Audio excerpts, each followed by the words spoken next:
Oh my gosh, hello. Hi. Welcome back to Indie Spunk Unfiltered. Should we say Do it you want to together? say it with me? Okay.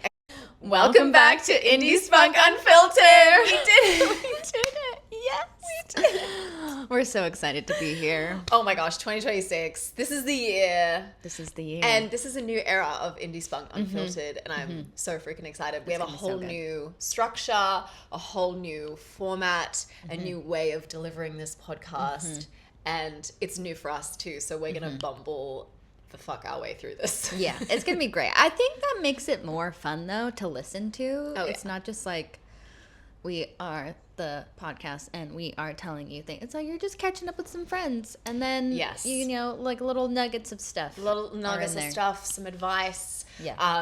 I do think that it's really important to talk about the inspiration because love to give credit to the creators that have come before us, paved the way.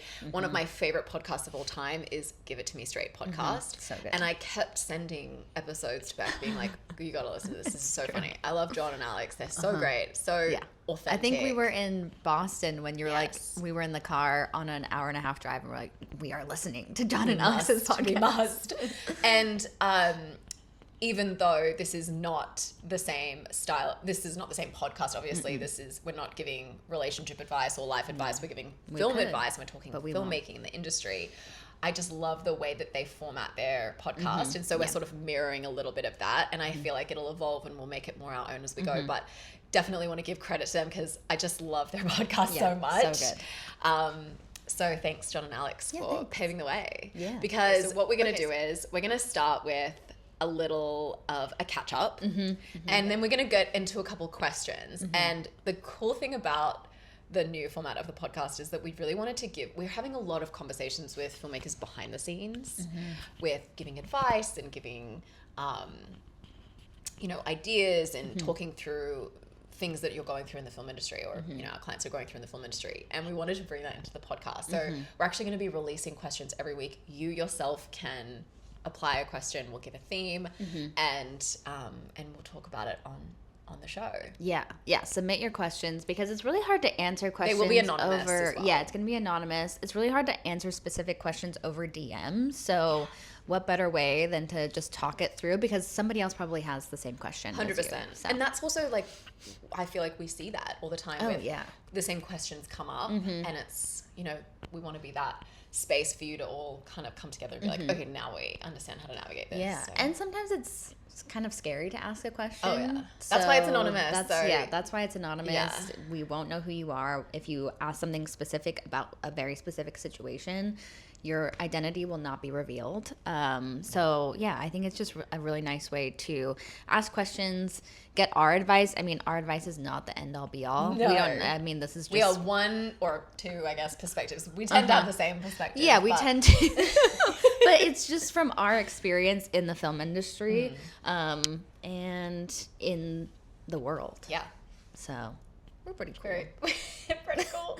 We were also talking before this about how, because the new format of the podcast is that we are catching up at the top of it, we have just spent an hour like setting up for this podcast. Yeah. And I'm like talking to each other. Miss you. Yeah, I know. It's so weird. We talk every day, and still every day we have so much to say.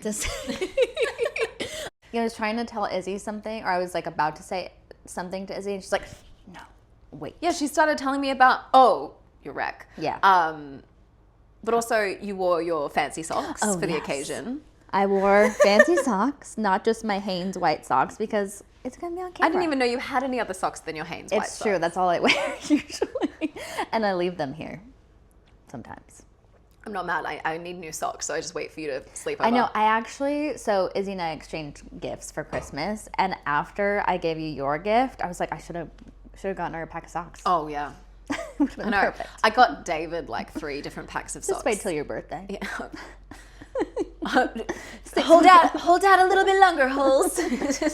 Maybe Valentine's Day. Oh, okay. That's soon. That is soon. I'm excited. I'm wearing... I don't have any holes in these socks. Those are cute. Everlane. They're very nice and cozy. Oh, yeah. They've got a nice, like, pattern to them. There was a rule to the outfits. We couldn't wear white. Funny, Yeah. I was laughing when I got dressed because I was like... put white on. I put white on. With purple over top, though. Purple over, lavender. yes, a little bit of color. Yeah, a little bit A little bit of pop. fun fact, this is actually, so Cezanne is one of my favorite clothing brands, and they have a really good children's section. And I'm fortunate and flat-chested enough to fit into children's clothes. This is actually the Petite Cezanne sweater. It's for a 12-year-old. That's like size is 12-year-old size. I love that. I have multiple clothes from Cezanne from there, and it's amazing because it's like So $100 cheaper. So frugal. I so like, mindful. you know, where you want to be stylish, but I want to save my money. Yeah, I mean, we literally went into a children's clothing store in the Cape, and Izzy bought a vest. I did, a children's perfect vest. size. And it fits very well. Yeah, It fits yeah. really perfectly. Yeah, and then we did look up the adult version online, and it was $100 more. $100 more and the same. The same. Yeah. The same exact thing. Yeah, in fact, most of the time adult clothes fit me less well. So Right. So really, you're dressing for your body. See how long it lasts, but hey. No, it's great. been- If I could, I would. I have bought children's shoes before. Oh, yeah. Because they I've usually, never tried that. especially sneakers, they go up That's a to great like idea. a 7 women's size, which is what I am, and you choose like I think it's a 5 kid size. You're gonna get some shopping tips on this podcast. Yeah, this is a women in film podcast.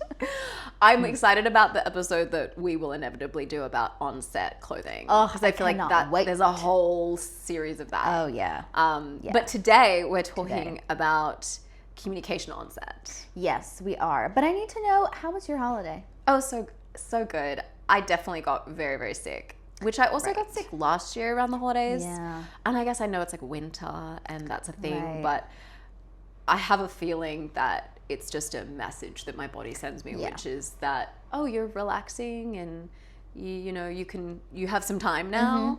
Great. We have some recovering to do. Yeah. Like we're Yeah. forcing you Yeah. to stop. So, Absolutely. but otherwise it was really lovely. We had it here. We had such a beautiful Christmas tree. I was so, this was is the gorgeous. most beautiful Christmas tree I've ever had. Yeah.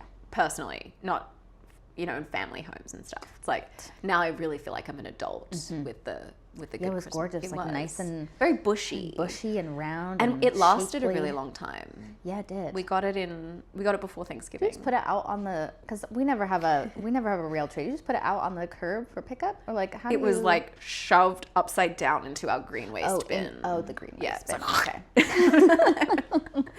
But a lot of people do just put them out on the street. And they just pick them up, I guess. probably. I like that's the thing. remember seeing Christmas trees into, March last year. People just leave them out there and then Yeah. I guess they decay at some point. Riveting conversation we're having. Honestly, I'm into it. So my Christmas was good. Yeah. And yours, you went to snowy Utah. Yeah, although the snow was lacking. Was it? Yeah. So we usually go to Utah around the winter time so that we can go snowboarding. And my husband John had a 2-week hiatus from his company, so How we lovely drove that you up. got time to go. I know, it was so nice. So we went up, and I think they maybe had like a 6-inch pack on the mountain, which is nothing. Like last night, I think it was last night, they got like 24 inches. Oh. So 6 inches was like really Tiny. It was not a lot of snow. But we went up a couple days. It was fun. We had a good time. But yeah, it wasn't our usual, like very, because like down, not up on the mountain, there was no snow at all. It was just rainy. Oh, sludgy. Yeah, sludgy. Yeah, that sucks. It was fun. We had time with family. Okay, wait. So we got interrupted. Yes, we but did. we were talking about goals, setting 2026 goals. Yeah, And goals. you were saying that you haven't set your goals yet. Yeah, so I haven't set my goals this year, which is crazy to me because every single year, like clockwork, I have a full day. Usually it's on the 1st or the 31st, where I'm like writing all of my goals down, my manifestations. I'm writing a letter to myself. I'm creating a vision board. I'm doing all of the things. And this year, I have not yet. It's the 6th of January, and I have not done any. Like, I've thought about noodled a little bit, done a little Pinterest board things, but I do that all the time. But yeah, I don't have like a formal list of goals yet for this year. So I'm kind of using January as like an ease in, because honestly, the last month of December, I feel it was such a wild card for us. Honestly, it was. I know. But I'm like, It was. I'm feeling it's like a little bit of whiplash, not whiplash, but like, oh, that happened? Yeah. How should I set my goals based on that? Because we basically spent all of 2025 hustling so hard. Our film, and we flew all over America. We, you know, we were like pitching and talking to investors and setting production company meetings, and we did the most. And there were so many things that were kind of a warm potential yes, but nothing concrete had happened all year. And we were like, okay, like what's gonna happen? We set all of these big goals, and then only in the last kind of 4 weeks of the year, it was like bam, bam, bam. Everything started happening for us.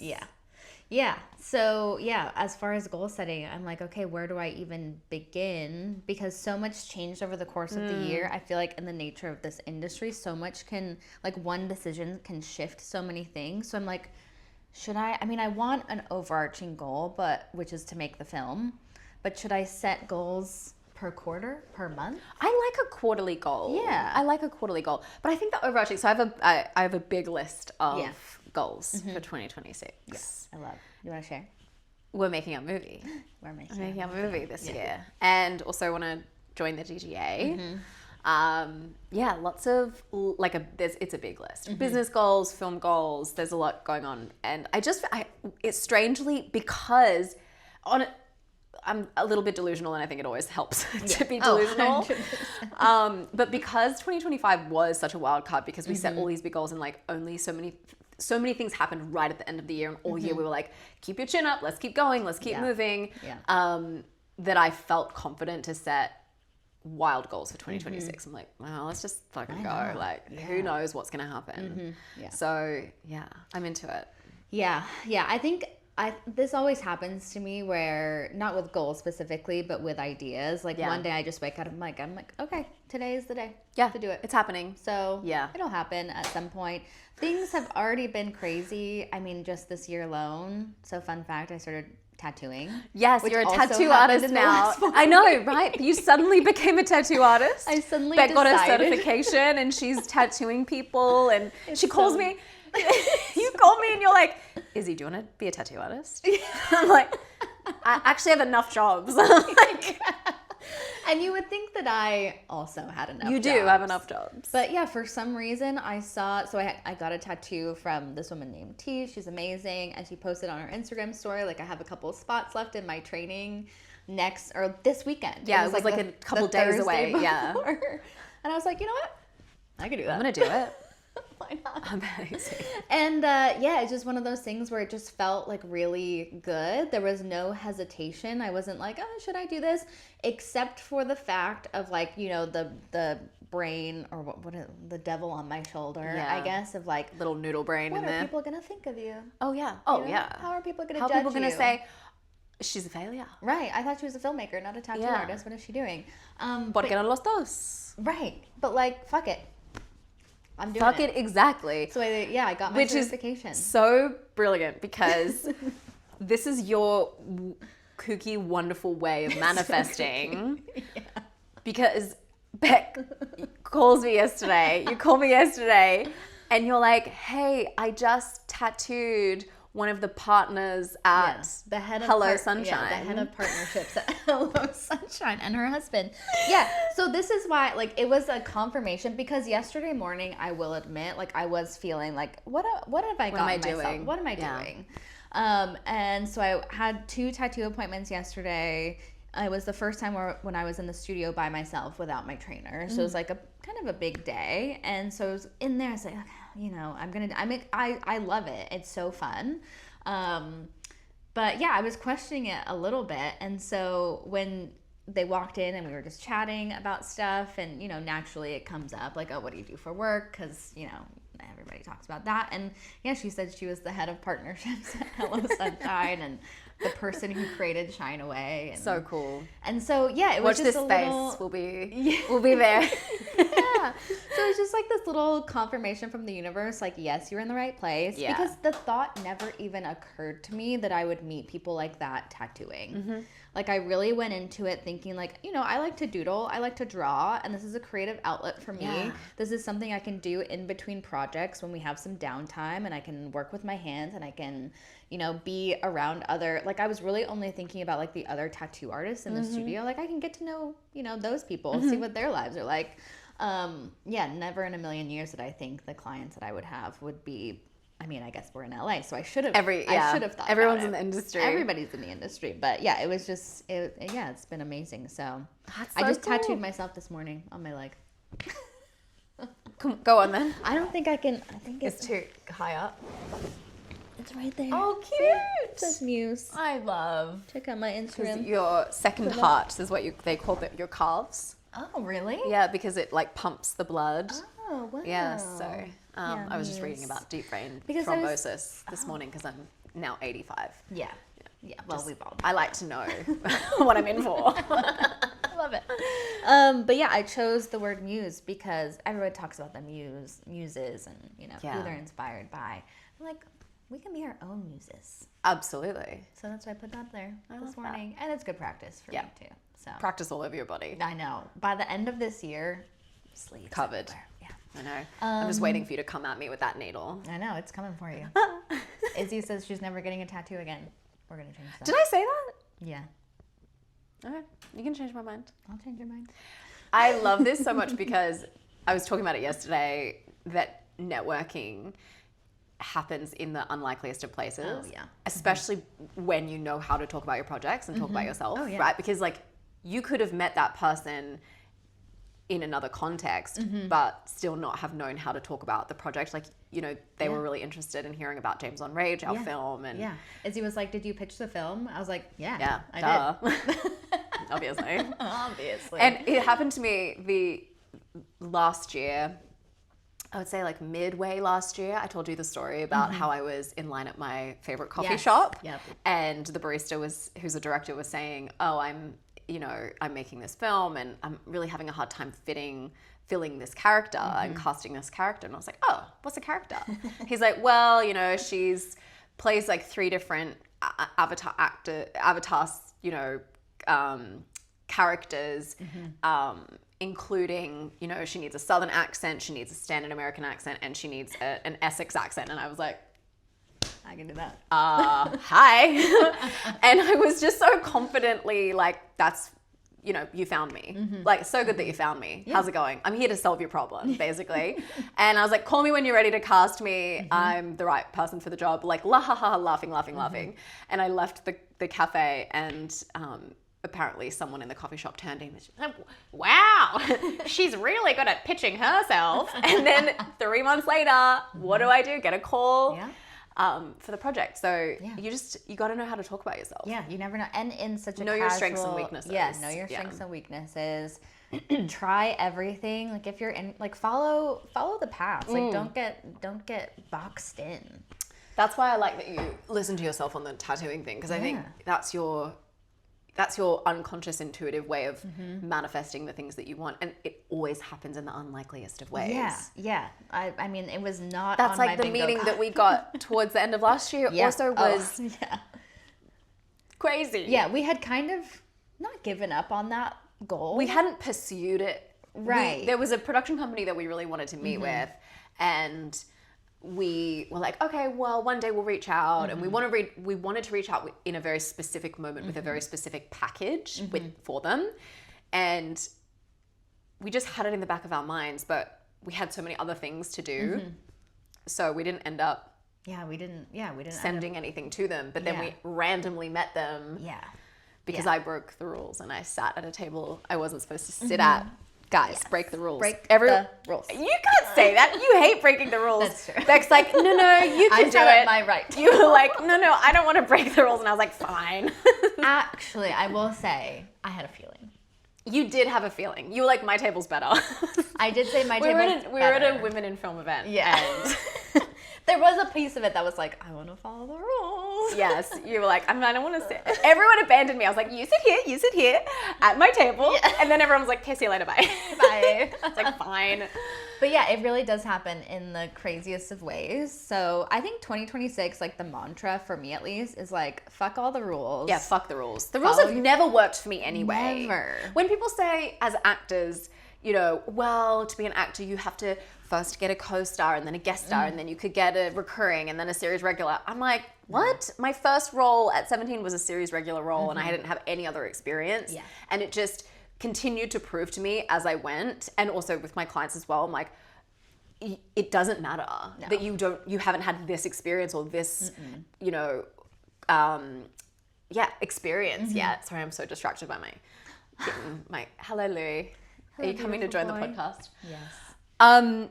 So yeah, I love the fuck the rules 2026. Listen to the inner guidance system that is illogical usually. Yes. But yeah, it may seem crazy. yeah, But anytime I've thought this is crazy, and I leap.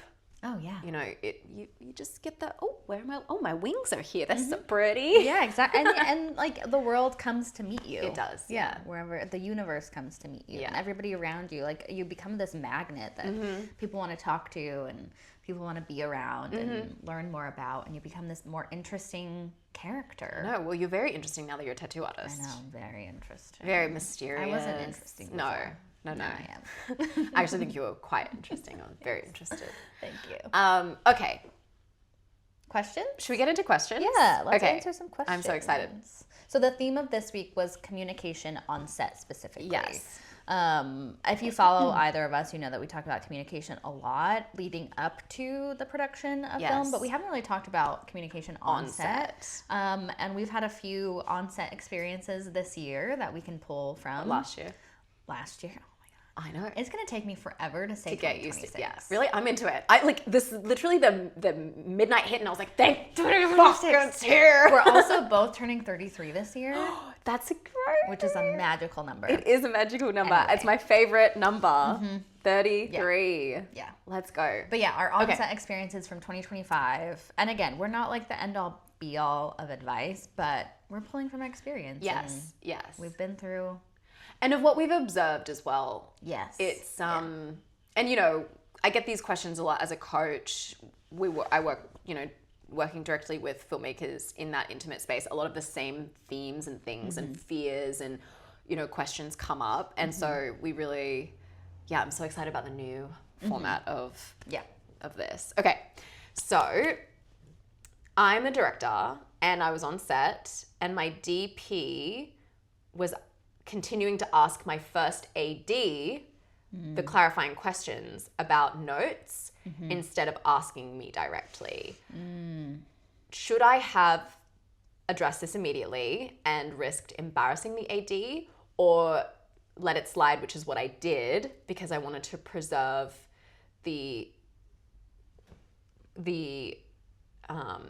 community on set, I think that says.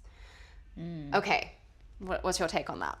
My take always is be as communicative as possible and never let things, like if it's bothering you, say something right away. I think that is just a rule I've always, for the most part, lived by, because anytime I've waited, it doesn't go in the direction that I want it to. So in this scenario, I think it's totally fine to say something to the DP directly. I don't think you necessarily need to do it in front of everybody. No. I think that is a wrong... I mean, you and your DP as a director should be so in sync. And so if something suddenly goes out of sync, directly talk to your DP immediately and figure it out amongst yourselves. I don't even think the AD necessarily needs... They don't need to be a part of that conversation. No, I know that there's the chain of command there, Totally. but especially we're talking about an indie film, and I'm quite likely a short, I'm imagining. Probably, yeah. And although I don't know, that's something that I would definitely talk to the AD about, because your AD, as a director, your AD is your right-hand woman. They're there to support the cohesion of the set.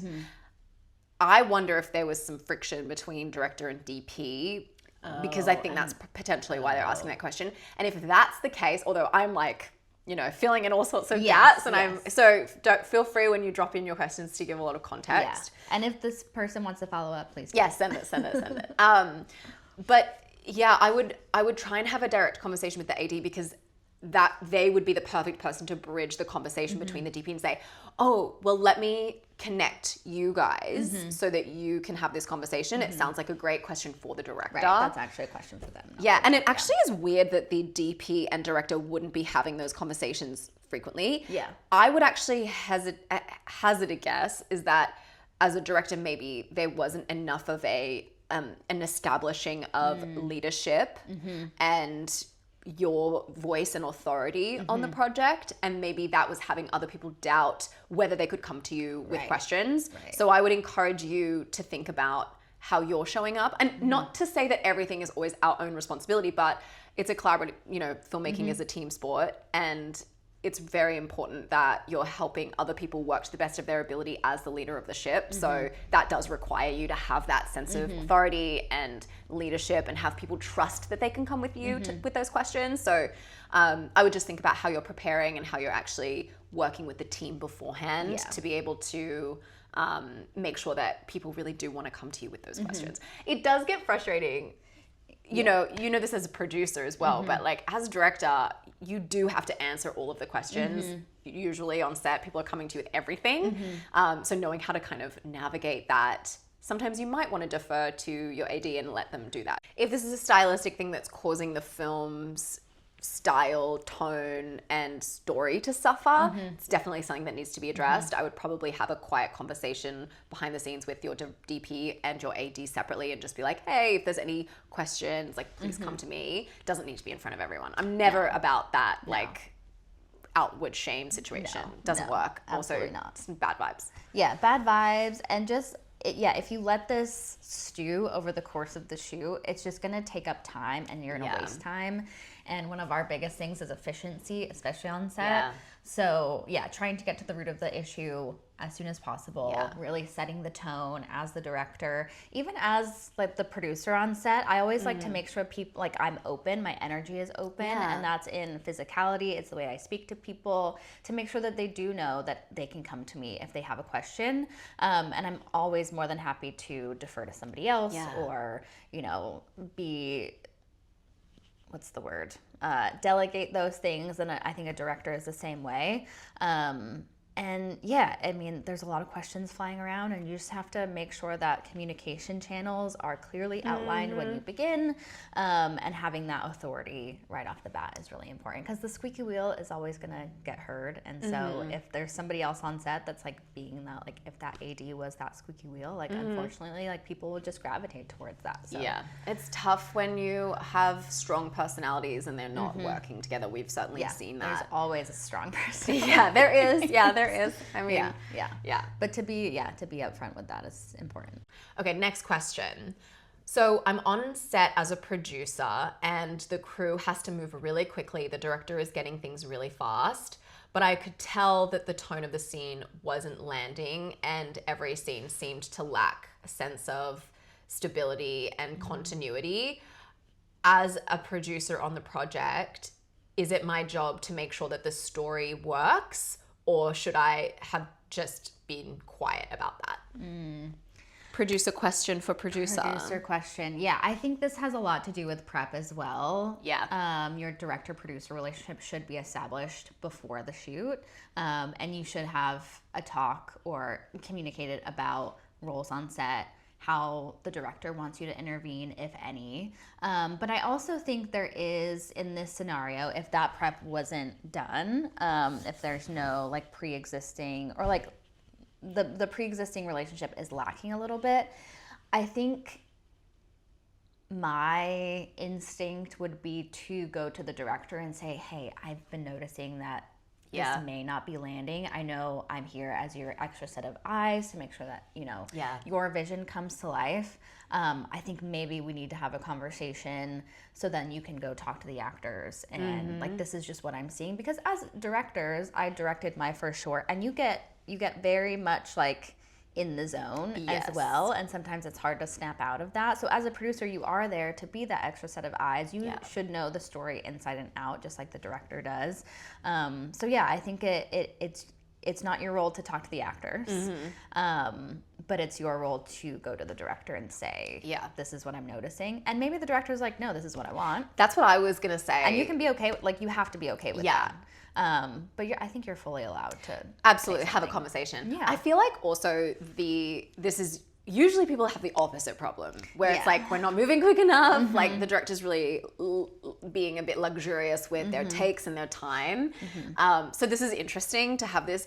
I would actually, it sounds to me like a stylistic choice on the director's part. And if you're the outlier, if you're looking in going, everyone else seems to be working to this vision and cool with it, and the actors are, happy, and the director's happy, and the crew's moving along, I don't actually know if you necessarily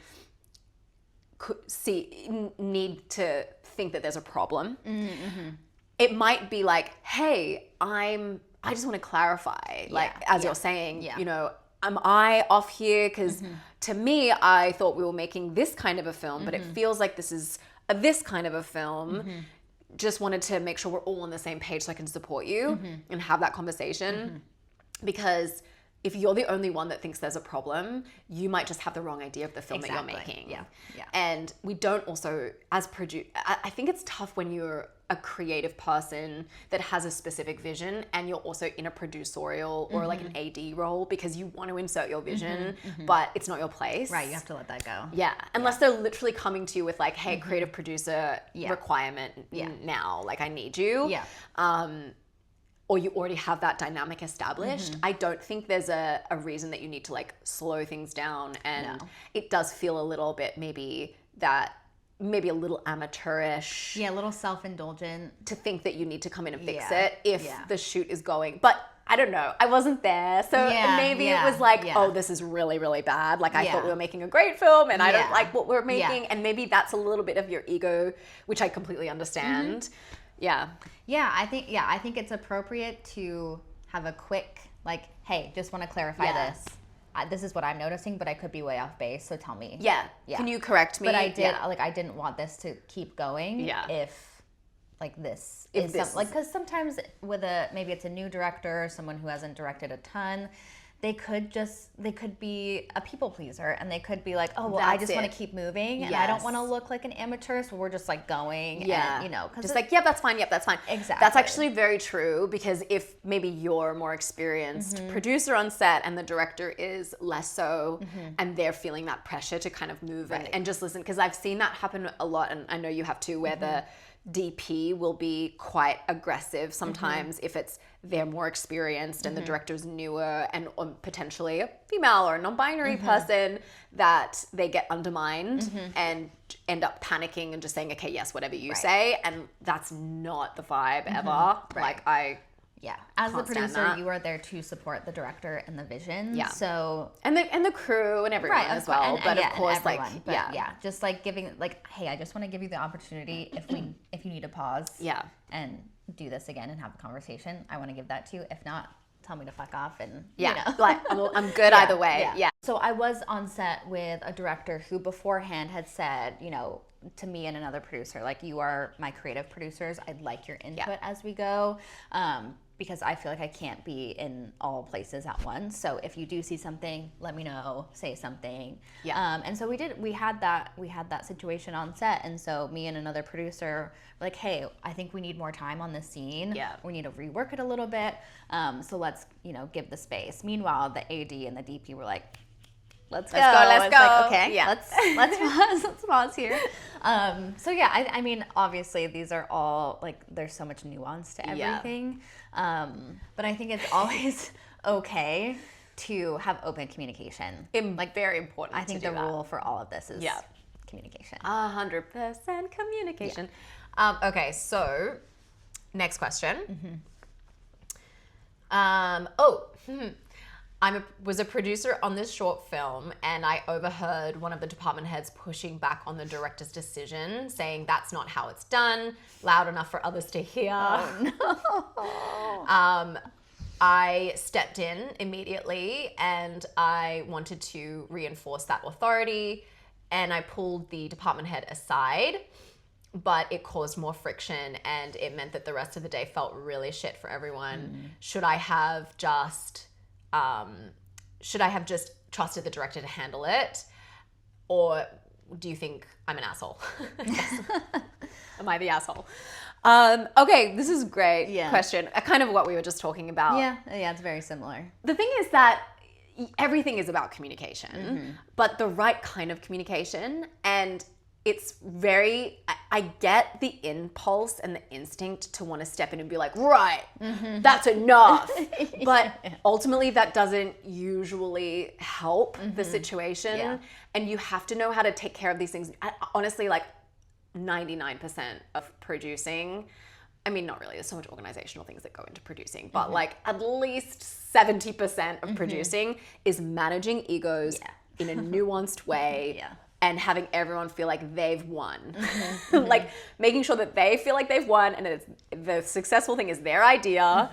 And doing it quietly enough that nobody knows. Nobody knows. And so I would say, I understand the instinct, but the way that you handled that would not have helped. And they're saying that didn't help. Yeah. You've learned that lesson for sure. Yeah. You saw how that worked, and it is what it is. Yeah. I think if you were to do it over, I think it's kind of watching it play out, because the people that you have to trust, the people that you hire. Yeah. Ultimately, like, you hired them to do this job, and so if they're saying this is the way we need to do it, they're probably right. I mean, maybe you can go to them and say, hey, I know this is how it's usually done, but is there any way we can think, I'm here to think creatively with you and strategize on how we can do this to move the director's vision forward. I think that's a totally fine conversation.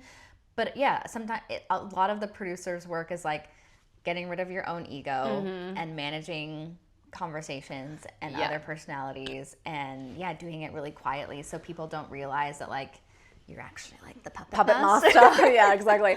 But feeling that and knowing that, you just have to trust people. I will also say that I have been this person for That I've been said something. Yeah, because and so I just so get the impulse. Yeah. And it's so in my nature to, especially kind of I would say this was me 6 years ago. It's very in my nature to stick up for the person that I feel like that won't stick up for themselves. I mean, I was like that in high school too. I'd always be like, I'll speak up for you, don't worry.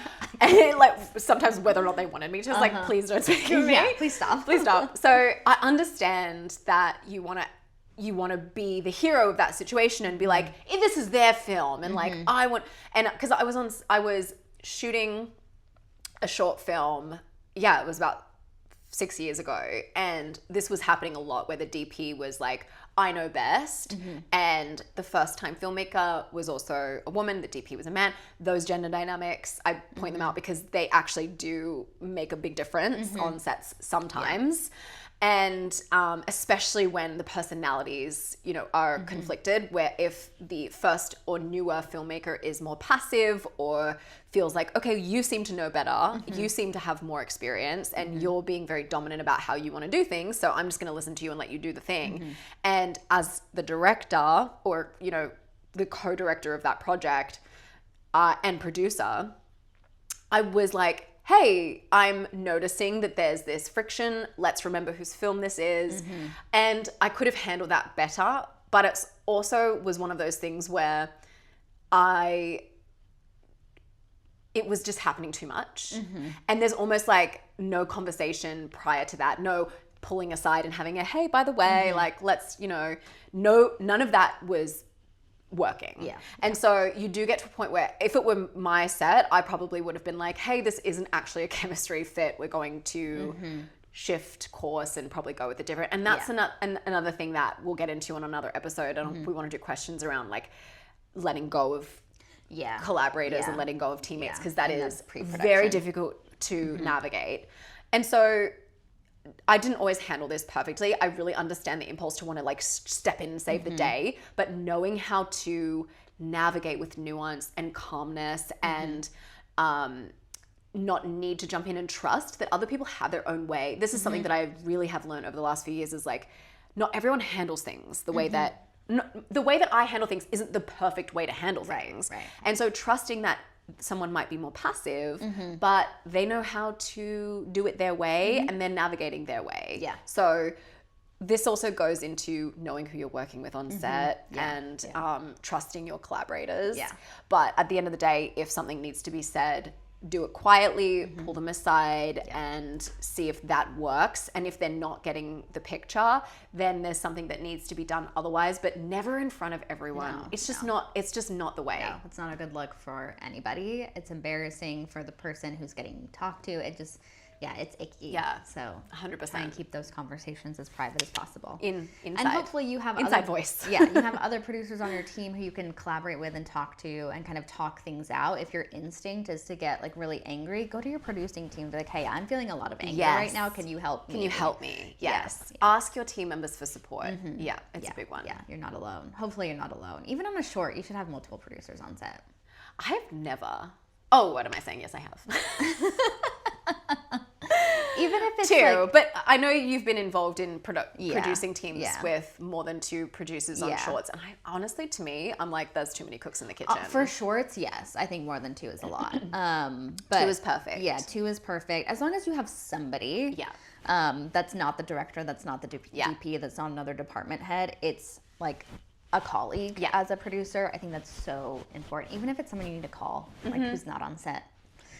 Just having a sounding board for yourself, I think, is really nice because you have to be the sounding board for everybody else on set. Yeah. And you also need someone to be able to talk to. Like I had a shoot that I was on that Izzy wasn't on, and every day on the way to set, I would call Izzy and be like, okay, here's what we're dealing with today.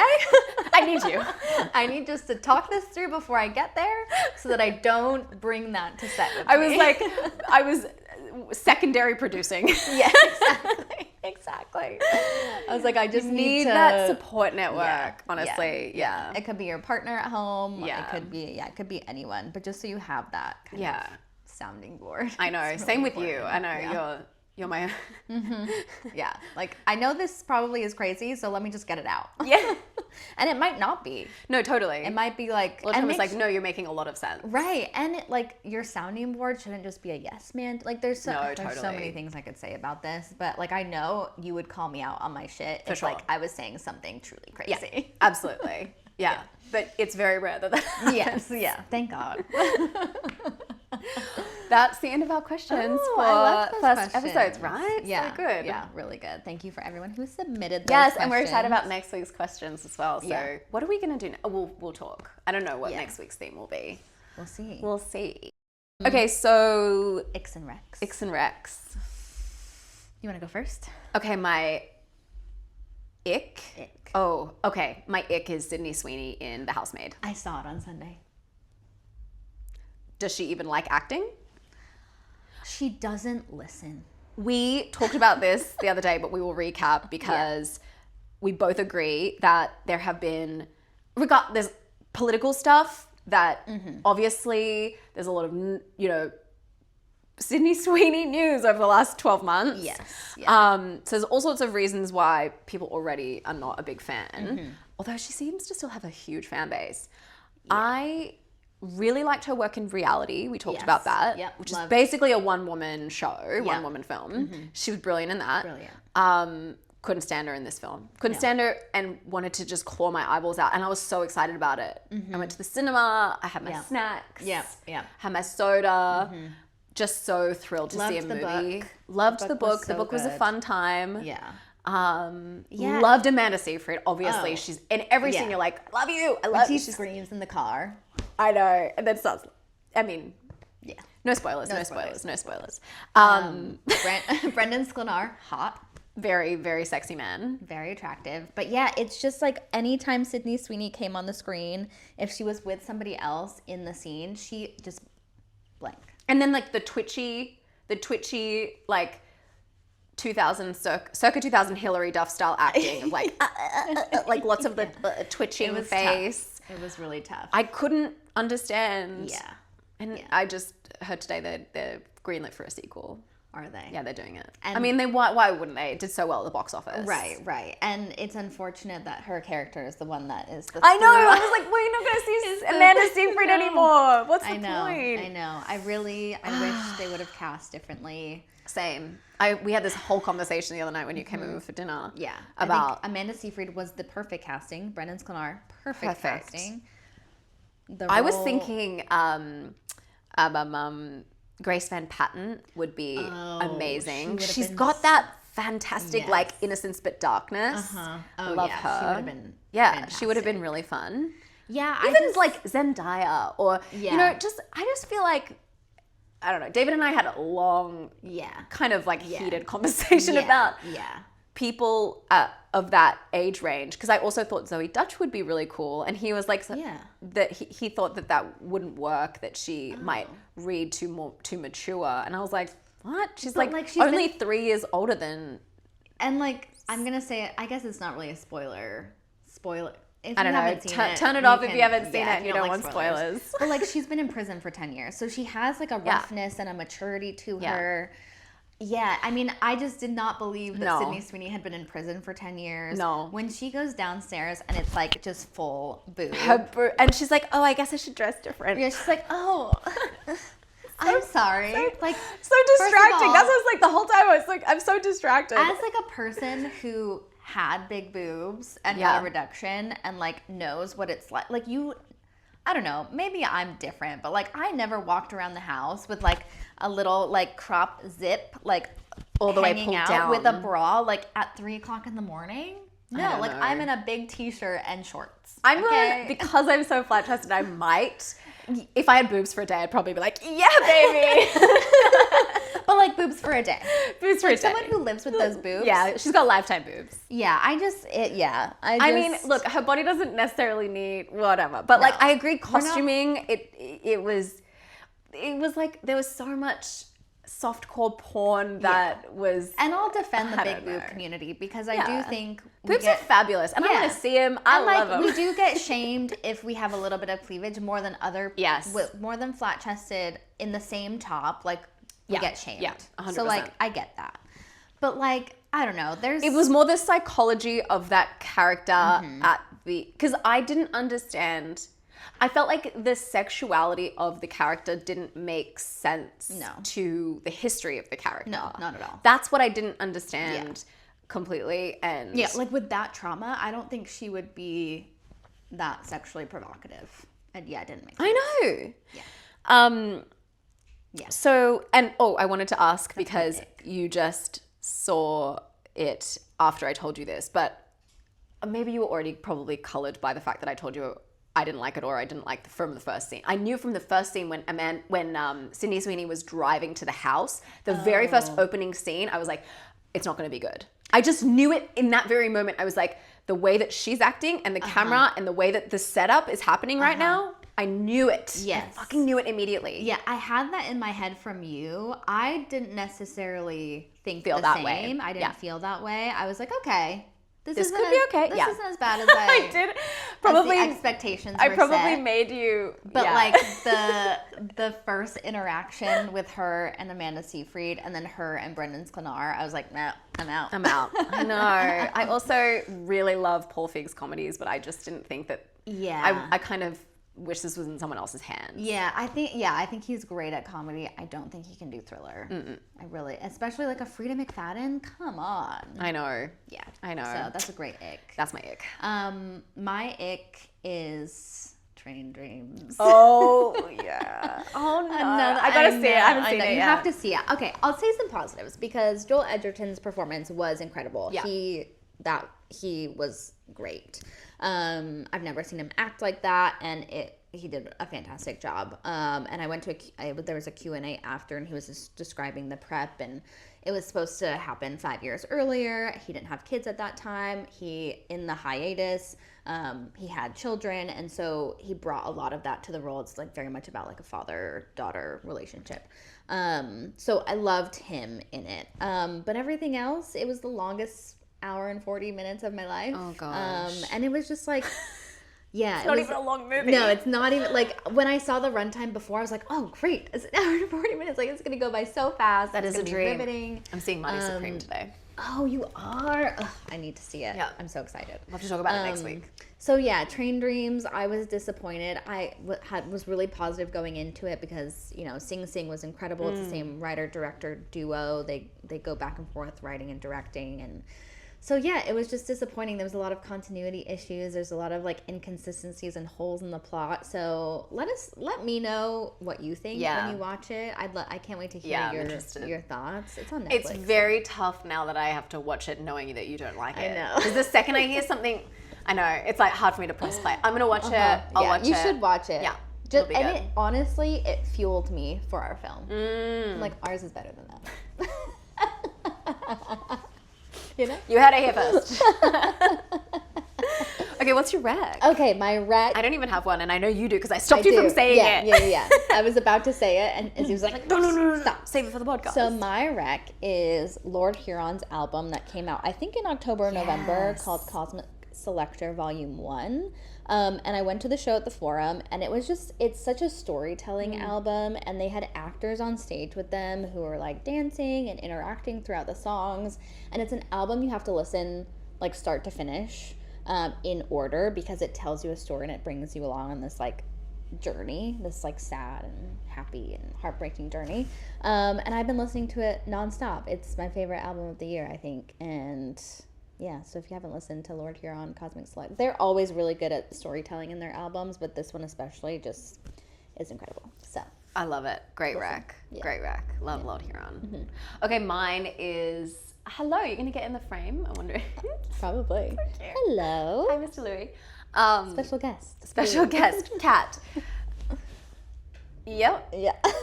This is butt. Get your butt in there, buddy. Hi. Put your tail up. Okay, my rec is, I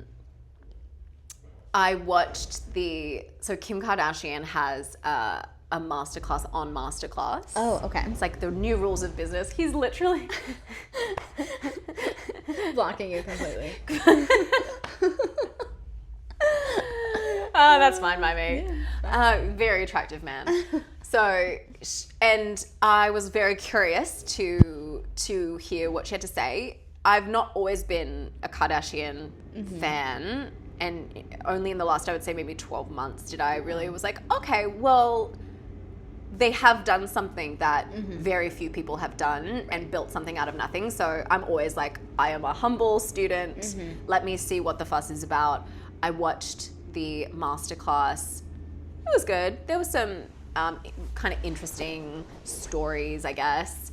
I do think that what they do is amazing. I don't always think that they know how to articulate it or teach it necessarily. Right. But the one takeaway, this is my rec, not the masterclass. The rec is the one takeaway I took from it, which was establish a pre-dawn habit consistently. Okay. And I was telling you about this the other day, where it's like I'm doing my pre-dawn habit. So I'm up at 5:30 every morning. I used to be up at 6 o'clock every morning. Now I'm up at 5:30 every morning. And I'm doing an hour of marketing on my business in the first hour of the day. And that's been so helpful because when I'm busy with film stuff, it's one of the things that kind of gets put on the back burner. And I just want to be really consistent with it this year. And so my rec is establish a pre-dawn habit, whether it's like a workout or a journaling habit or meditating or something, like just do it consistently. And so I do it every day except Sunday. And that's, and it's low stakes as well for me. Right, it's not like I must do a certain thing. It's just I'm spending an hour doing a marketing task or a couple more marketing tasks. Maybe it's even just like writing some ideas down. And it's not always a full hour, but that's been really fun. And I think pre-dawn habit is a great way to seize the day and just feel like you've already won before it even begins. Because sometimes we'll go into the day, like you and I, we have this recording and then we've got a production meeting and all sorts of things, and it's like there's just no time in the day to get that stuff done. And I want to make sure that, you know, things are continuing to move in all directions. So that's my because by the end of the day it's like, oh, do I can't be bothered. I'm too tired. That's a great idea, actually, because a lot of times too, like I want this specific morning routine where I like wake up and I go for a walk and I work out and then I eat breakfast and then I start my work day. Yeah. But sometimes like all I can think about is business stuff throughout that. It's just like get it out of the way. Yeah, and I'm like, I wish I wasn't getting in my own way by like thinking I have to like walk and work out before I do anything else. Yeah. Like if I Again, that done fuck first, the rules, fuck the baby. rules, 2026, right? fuck the rules. Fuck the rules. I'm gonna try that. Thank you. Thank you for Louis. listening. Thank you. He's so cute. He's gonna fall asleep. He right is. there. He's giving you soft eyes because he likes you. This was one of the new Indie Spunk Unfiltered. We're done. We'll see you We did it. on the next one. We'll post the topic for next week's episode on Instagram. Yes, we will. And give you the opportunity to submit anonymously your questions.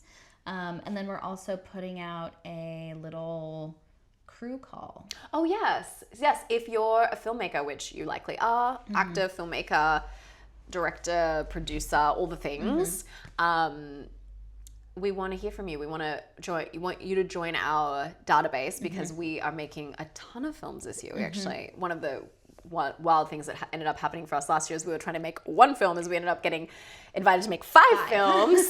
So we've got a lot of roles to fill and people that we want to fill them up with you. So we'll put that in the show notes for you to join our filmmaker database as well so that we can hire you if it's a fit. / when it's a fit. Yes, exactly. Thanks for joining us. We're so excited for this year, for 2026, the year of the... Fuck the rules. Fuck the rules. Oh, the year of the horse, we're going to say. The year of the horse. The year of the horse. Mwah. Bye. We love you.